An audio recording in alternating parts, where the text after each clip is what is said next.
The Irving ISD Board of Trustees has called for a bond election. Here to tell us more are Magda Hernandez and Jaime Vasquez. Welcome, guys. Thank you for coming. Thank you for having us. Yeah. So, Magda, can you tell us about this proposition and kind of an overview of the bond? Yes, so our Board of Trustees just called for a bond election January 17th. Irving ISD has not gone out for a bond since 2007. So the scope of a bond entails 5 propositions that total $701,750,000. So I'll explain what the propositions are. So Proposition A would cover replacement of 3 schools, 2 elementaries, 1 middle schools, and then renovations of the remaining 32 campuses, as well as 2 baby universities, that is tuition-based childcare for our employees. We're competing for teachers. There's a shortage of teachers, so this will help with the recruitment and retention of our teachers. Also, a new career technology center, as well as fine arts, transportation, and equipment, and safety and security upgrades. For Proposition B would be technology. This is just to help with the upgrades and upkeep of our student and staff devices, as well as our infrastructure. Proposition C is our replacement of our student transportation and logistics center. On average, we transport over 4,000 students every day. Wow. And that transportation center was built in 1945.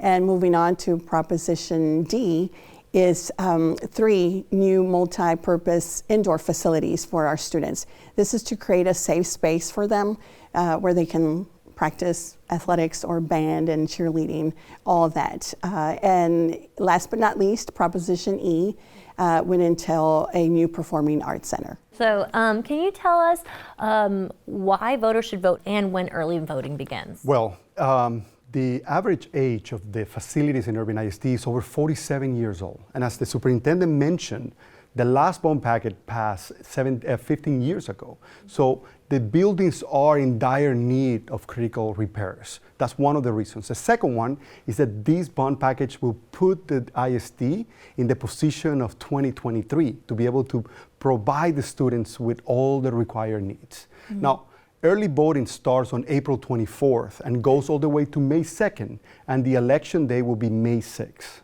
Okay, good to know. And how's this going to impact taxpayers?